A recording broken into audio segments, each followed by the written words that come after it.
करेंगे, लेकिन इस बीच आपको बता दें, कृषि कानूनों पर सरकार और किसानों के बीच गतिरोध अभी टला नहीं है। अब छठे दौर की बातचीत की तारीख 9 दिसंबर तय की गई है। इससे पहले विज्ञान भवन में किसानों और सरकार के बीच 5वें दौर की बातचीत चल रही थी, जिसको लेकर ये कयास लगाए जा रहे थे कि इस बैठक के बाद आंदोलन खत्म हो जाएगा। कहीं पर भी बेच सकता है, लेकिन किसान क्यों नहीं बेच सकता? तो इस बात को लेकर स्वामीनाथन आयोग की सिफारिश में भी यही कहा गया है कि किसान को आज़ादी मिलनी चाहिए। वो कहीं पर भी किसी देश के किसी कोने में जहाँ उसको अधिक रेट मिले तो ये मिलना चाहिए, और इसी बिल के अंदर यही चीज़ कही गई है। और वहीं कॉन्ट्रैक्ट फार्मिंग है तो उसके अंदर भी किसान का इसमें हित है, क्योंकि कॉन्ट्रैक्ट फार्मिंग में जैसा कि किसान पहले अपने उत्पादन को अगर बेचता था तो उसको रेट का कोई इंश्योर नहीं होता था कि वो रेट उसको जब फसल पकेगी उस समय मिलेगी। लेकिन इसके अंदर फसल पकने से पहले, बोने से पहले उसको इस बात की गारंटी हो जाएगी कि मेरी फसल इस रेट में बिकेगी। और उसमें भी ये रखा है कि अगर एग्रीमेंट जो किया है उस एग्रीमेंट के ऊपर व्यापारी अगर एग्रीमेंट को मना करता है तो उसके ऊपर कार्रवाई होगी। लेकिन किसान अगर उस एग्रीमेंट से मना कर देता है और बढ़ी हुई दर पर दूसरे किसी व्यापारी को बेचता है तो उसके खिलाफ कोई एक्शन नहीं होगा। तो ये कानून किसानों के हित के बिल हैं, और निश्चित रूप से इसमें अगर कोई इनको लगती है कि कुछ उनको अगर किसानों को, तो उसमें निश्चित रूप से सरकार ने भी कहा है कि हम उसके अंदर संशोधन करने की आवश्यकता होगी तो संशोधन भी करेंगे। लेकिन जिस तरह से किसानों का ये कहना है कि इस बिल को वापस ही लिया जाए, तो मैं सोचता हूँ कि वापस बिल लेना जिसमें इसमें बहुत अच्छे निर्णय हैं तो उनको मैं सोचता हूँ किसानों के लाभकारी है, और इसमें संशोधन की कहीं गुंजाइश है तो निश्चित रूप से उस पर भारत सरकार विचार करेगी। सर, उसके बाद मैं उन सभी किसान भाइयों से कहना चाहूँगा कि भारत बंद करने से देश का आर्थिक नुकसान तो हो गई, और लेकिन उसके साथ ही मैं तो ये कहना चाहता हूँ उनको थोड़ा सा पीछे जाना चाहिए कि नरेंद्र मोदी जी के नेतृत्व में जिस तरह से किसानों के हित के निर्णय हुए हैं, जहाँ देखा जाए कि किसानों के लिए किसान सम्मान निधि के तौर पर भी किसान के खाते में 2-2 हज़ार रुपये डाले जा रहे हैं हर 4 महीने के अंदर, और वहीं किसानों के लिए 10,000 FPO बनाने का भी लक्ष्य लिया गया है। इससे पहले क्या था, कांग्रेस ने इस देश में 60 साल शासन किया, लेकिन उनमें किसानों का जो कृषि का बजट था देश भर का साल का, वो बजट इनके टाइम में 13 या 14 हज़ार करोड़ रुपए हुआ करता था। लेकिन आज नरेंद्र मोदी जी की इस सरकार में इस साल का बजट है वो 1,37,000 करोड़ रुपए है, और वहीं सीधा 75,000 करोड़ तो सीधा किसान को डायरेक्ट बेनिफिट के तौर पर, जो सम्मान निधि के तौर पर किसान सम्मान निधि के पैसे जाते हैं 2-2 हज़ार रुपये, वही रकम 75,000 करोड़ रुपए होती है।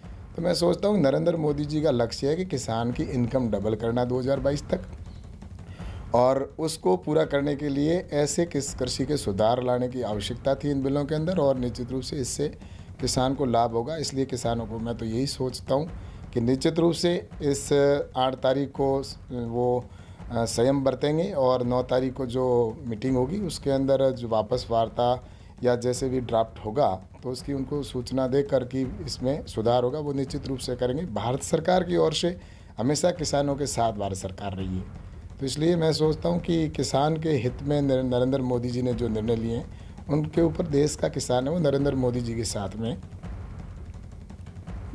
आप चाहेंगे तो रिटर्न में भी सरकार दे देगी, इसके बावजूद फार्मर्स बहुत कन्विंस्ड नहीं दिखे। उन्होंने कहा हम पहले ड्राफ्ट पढ़ेंगे, 9 तारीख को उसे पढ़कर विचार विमर्श करेंगे और फिर मीटिंग में आएंगे। ये बात नरेंद्र सिंह जी तोमर साहब ने भी कही, और हमारे प्रधानमंत्री माननीय नरेंद्र मोदी जी ने भी इस बात को रखा है और कहा है कि MSP आगे जारी रहेगी।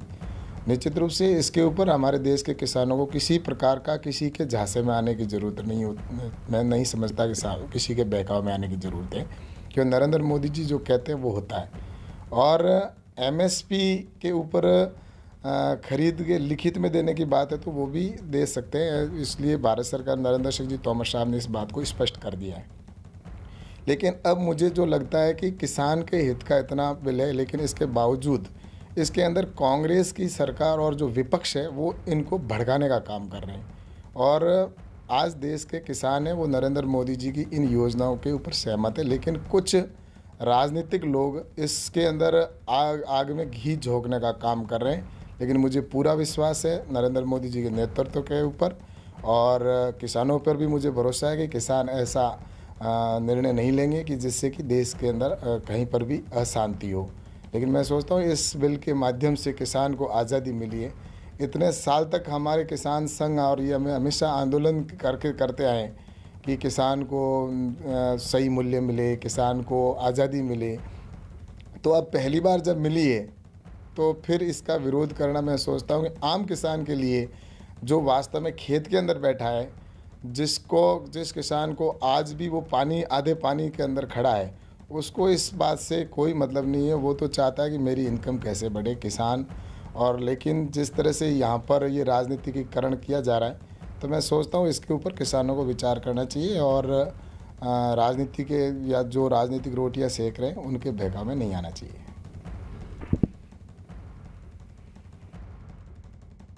तो कृषि राज्य मंत्री कैलाश चौधरी को आप सुन रहे थे। 4 बड़ी बातें उन्होंने कही। कहा संशोधन के लिए तैयार। दूसरी बात, बिल वापस